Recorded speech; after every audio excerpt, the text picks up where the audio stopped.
Muito bom dia, boa tarde, boa noite. Eu sou Raquel Rangel Cesário e estou lendo para você o livro Diário de Berlim.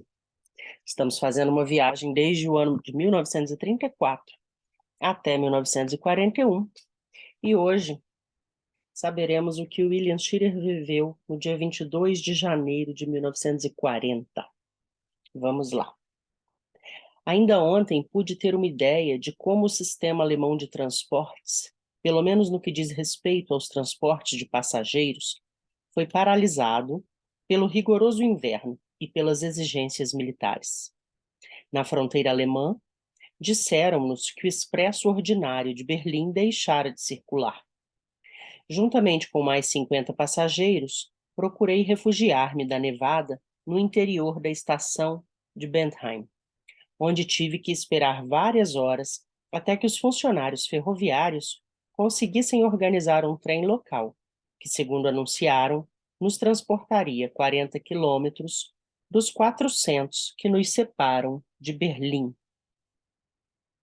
O trem, cuja locomotiva não dispunha de pressão necessária, parou pouco depois.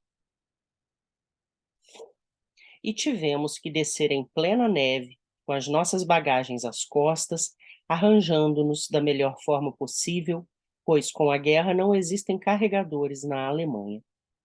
Já pela noite, fazendo uso de vários trens locais, conseguíramos percorrer apenas 120 quilômetros do percurso, quando depois de chegarmos a uma estaçãozinha fomos informados de que dentro em pouco passaria por ali um expresso vindo de Colônia que nos levaria até Berlim. Mas quando chegou, o expresso estava completamente cheio e havia ainda mais de 500 pessoas na plataforma, todas querendo seguir para Berlim. Foi uma luta tremenda, um verdadeiro salve-se quem puder, para se conseguir um lugar. Lancei mão dos meus conhecimentos de futebol, aprendidos no colégio, e avancei com toda a força, protegendo o corpo com a minha mala, até que, a muito custo, me aboletei na plataforma de um carro de terceira classe, enquanto os demais passageiros protestavam em altos gritos e praguejavam contra mim. Durante as 8 horas seguintes de viagem, permaneci nessa posição inconfortável e ao relento até as proximidades de Berlim. Centenas de passageiros grandemente irritados tiveram que permanecer pelos corredores do trem a maior parte da noite. Além disso, milhares de pessoas que encontramos pelas diversas estações do percurso não conseguiram arranjar lugar no trem de forma alguma. Desde o início da guerra, nunca vira os alemães reclamando tanto e de tal forma. Ele escreveu isso de Berlim e eu lembro que ele estava vindo de Amsterdã, uma viagem que ele fez e que nós relatamos no vídeo anterior. Agora, ainda em Berlim, dia 24 de janeiro de 40. Tenho a impressão de que Percival W., um homem de negócios norte-americano de ascendência alemã, já aposentado, que passou a maior parte de sua vida neste país, percebe algo que eu nunca consegui compreender. Apesar de nunca o ter visto antes, ele apareceu-me no quarto do hotel para termos uma palestra. Começamos então a falar da concepção alemã da ética, da honra e da forma de proceder. Percival disse o seguinte, abre aspas, para os alemães, uma coisa é perfeitamente correta, dentro de todos os princípios da ética, e honrosa, se enquadra nas tradições daquilo que pensam que um alemão deve fazer. Ou então, se concorre em benefício dos interesses do germanismo ou da Alemanha. Mas os alemães não têm nenhuma ideia abstrata da ética, da honra ou de um procedimento correto. Fecha aspas. E deu um ótimo exemplo de sua teoria. Contou que um amigo alemão lhe tinha dito, abre aspas, não é horrível o que os finlandeses estão fazendo ao combater os russos? Um erro absurdo. Fecha aspas. E quando ele argumentou que, afinal de contas, os finlandeses estavam fazendo aquilo que se poderia esperar de todos os alemães honestos, servissem se vissem metidos na mesma situação, isto é, defendendo a sua liberdade e a sua independência contra a agressão, o amigo retorquiu logo: mas a Rússia é amiga da Alemanha. E agora, gente, um comentário meu, em janeiro, estamos em que mês? Abril de 2023, a Finlândia acaba de ingressar na OTAN e apurrinhar os russos, né? Os russos estão ofendidos com essa atitude da Finlândia, e a gente está tendo atualmente guerra da Rússia contra a Ucrânia, e vamos ver para onde iremos com esse estado de coisas na Europa. Retornando ao texto do Schiller, em 24 de janeiro de 40. Noutras palavras, para um alemão, defender a liberdade e a independência de sua pátria é perfeitamente justo. Mas um finlandês agir dessa forma é um erro, uma vez que essa atitude perturba as boas relações da Alemanha com a Rússia. Isto é, a ideia abstrata do direito e da justiça simplesmente não existe na mentalidade alemã. Esse é o motivo que, muito provavelmente, explica a completa falta de respeito ou simpatia pela situação dos poloneses ou dos tchecos. Tudo aquilo que o alemão está fazendo a esses povos, assassinando-os, nada mais, nada menos, é perfeitamente justo, porque são os alemães que assim procedem, enquanto que as vítimas, de acordo com o ponto de vista alemão, pertencem a raças inferiores, que devem julgar inteiramente correto exatamente aquilo que os alemães lhes fazem. Aliás, tal como afirma o Dr. Ley, direito é aquilo que faz o Führer. Em suma, tudo isso serve apenas para confirmar uma convicção que adquiri há muitos anos, a de que a concepção alemã de honra, sobre a qual eles nunca deixam de falar, é uma tolice. Mr. Uy revela-me que esteve na Alemanha até muito pouco tempo antes de os Estados Unidos entrarem na guerra em 1917, e que até o inverno de 1916-17 não havia sido registrado nenhum sofrimento entre a população civil. Afirma que as rações e a falta de diversos produtos que se notam neste momento são idênticas às que a Alemanha experimentou durante o terceiro ano da Grande Guerra. Tem a certeza de que as coisas não podem prosseguir como estão agora, com a calma que se nota na frente de batalha, enquanto no interior do país o sofrimento é considerável, especialmente aquele que decorre do frio que estamos sentindo há mais de um mês. O que os alemães precisam, disse ele ao despedir-se, é de um punhado de vitórias rápidas. Ontem, Joe Hurst apareceu por aqui. Disse que o frio era tão forte dentro de seu apartamento, enquanto tentava datilografar a sua reportagem, que se viu obrigado a manter um vaso de água quente no fogão da cozinha, onde tinha que meter os dedos a cada 5 minutos para poder continuar escrevendo. Ainda hoje, o burgomestre de Berlim adverte a população para que não se sirva do gás para o aquecimento da água ou das casas. Atualmente, a água quente, mesmo que se disponha de carvão suficiente para obtê-la, só pode ser usada aos sábados. Diante disso, deixei crescer novamente a barba. Uma situação muito difícil, né? E eles fazem, nesse trecho, acusação grande à concepção de vida do alemão, da pessoa alemã, né? E a sua dificuldade com a abstração em questões de ética e tal. Ler esse trecho me deixou um pouco desconfortável. Eu não tenho proximidade, eu tenho ascendência alemã, mas não tenho proximidade com o povo alemão, e não posso emitir opinião sobre isso, mas me dá vontade de falar, olha, ele estava se referindo a um contexto de 80 anos atrás, não podemos tomar isso como uma verdade nos tempos atuais, né? Mas a real é que eu não tenho como comentar. Se você conhece, é alemão, tem proximidade com a cultura alemã, com o povo alemão atualmente, conta pra gente o que você acha disso. E vamos continuar então.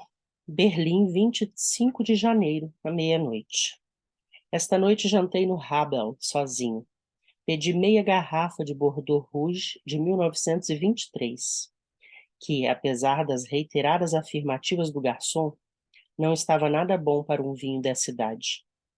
Atualmente, 1934 é o melhor ano para vinhos comuns. Já estava para sair, quando um sujeito de barba branca se sentou à minha mesa. Como não possuísse o necessário cartão de racionamento para um prato de carne gorda que pediu, ofereci-lhe um dos meus. E começamos a conversar. Quem vencerá a guerra? Perguntou ele. Não sei, respondi. Como não, Selbstverständlich? A Alemanha, afirmou ele, rindo. E declarou que, em 1914, a Alemanha tinha tido todo o mundo contra ela, ao passo que agora as suas inimigas eram apenas a França e a Inglaterra, enquanto a Rússia permanecia amiga. Uma observação minha sobre essa palavra difícil que eu acabei de tentar pronunciar, Selbstverständlich, significa claro. Então ele quis dizer, como não? Claro que é a Alemanha que vai ganhar a guerra. E o diálogo, a conversa continua. Cada lado pensa que vai ganhar, disse eu. Tem sido assim em todas as guerras. Olhou-me com um ar de piedade nos seus olhos velhos e cansados. A Alemanha vencerá, afirmou. É certo. E o Führer garantiu. À proporção que íamos falando, fui notando que as minhas palavras o irritavam. Tornou-se agressivo, colérico, e declarou que foram a França e a Grã-Bretanha que provocaram a guerra. Mas os senhores alemães atacaram a Polônia, e algumas pessoas julgam que foi isso que provocou a guerra, argumentei. Ele ficou boquiaberto. Desculpe-me, cavalheiro, sibilou ele, continuando a repetir durante 10 minutos seguidos todas as mentiras proclamadas por Hitler sobre as origens da guerra. Abre parênteses. Então, refleti intimamente, o povo alemão acredita em Hitler. Fecha parênteses. Os documentos publicados por nosso Ministério do Exterior provam, sem a menor sombra de dúvida, prosseguiu o meu interlocutor, que foram a Grã-Bretanha e a França que provocaram a guerra, e que na realidade já a planejavam há mais de um ano. Pois esses documentos não me provam tais coisas, quando objetei. Isso fez perder o fôlego. Depois de se ter acalmado, acrescentou. Como estava dizendo, os documentos provam que... Nesse momento, reparei que as minhas objeções, bastante ácidas, estavam despertando a atenção dos demais clientes do restaurante, e que dois sujeitos de fisionomias patibulares, trazendo à lapela o distintivo do partido, sentavam-se à mesa contígua à nossa, e pareciam a ponto de intervir na discussão com uma das suas atitudes habituais. Diante disso, julguei mais conveniente levantar-me e sair, dando as minhas boas noites ao velho. Às 18 horas, Fräulein X veio procurar-me, a fim de levar as provisões que eu lhe havia trazido da parte de alguns parentes seus no exterior. Fräulein X é a mais inteligente de todas as mulheres alemãs que já conheci. Conversamos sobre o teatro e os filmes alemães, assunto que ela conhece muito bem. Expôs-me algumas ideias interessantes sobre a história, o caráter e os rumos seguidos pelo povo alemão. No tocante aos alemães, disse-me ela, toda a dificuldade está no fato de serem geboren Untertanen, isto é, de terem nascido vassalos, uma vez que Untertan significa, sobretudo, a ação de estar submetido a alguém. A autoridade e direção imposta por um senhor, colocado em posição de superioridade, constitui quase tudo que um alemão deseja encontrar na vida. Um alemão, disse ela, julga que viveu e morreu como um bom alemão se, ao chegar num cruzamento, espera ante o sinal vermelho para atravessar a rua quando acender a luz verde, mesmo sabendo que um caminhão, embora desrespeitando a lei, vem se aproximando e avançando sobre ele, ameaçando esmagá-lo.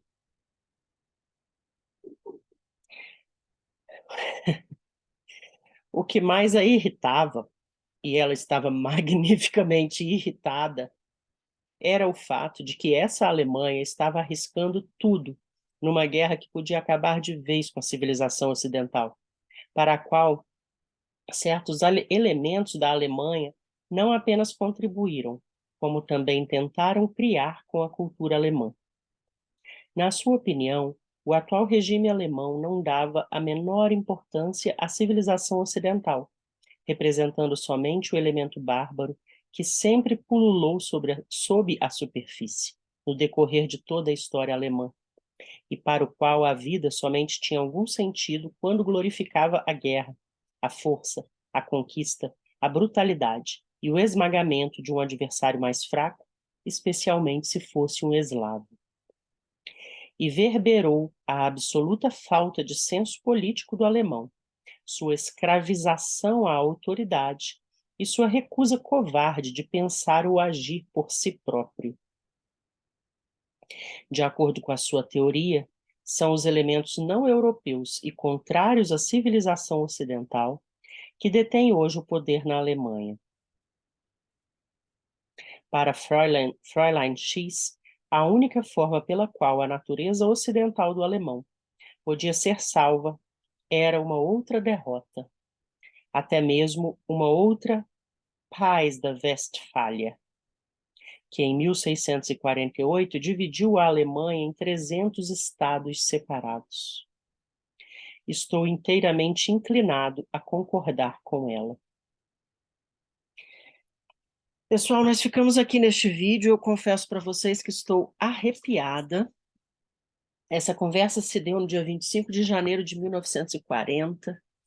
Em 1945, a Alemanha perdeu a guerra e a Paz de Westfália,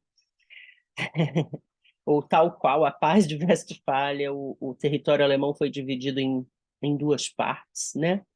A gente sabe hoje pelos Estados Unidos, pelos aliados e pela Rússia, que ficou com a parte oriental, que a essa altura já era inimiga da Alemanha novamente, né? E eu espero que a Fräulein X estivesse correta com relação ao impacto dessa derrota e dessa ocupação do país, né, por tantos anos, sobre a alma do povo alemão. O jeito, a concepção de vida, né, os paradigmas que dominam sua existência. E que esse trecho que eu acabei de ler, eu fui me lembrando de Hannah Arendt, falando sobre a banalidade do mal, a partir dos depoimentos de Nuremberg, né, no pós-guerra. Enfim, comenta aí o que você achou, o que você sentiu, se você também ficou arrepiado, se você conhece de pertinho a cultura alemã. Compartilhe esse vídeo com amigos, com pessoas que você acha que podem responder a essas perguntas. E até o próximo.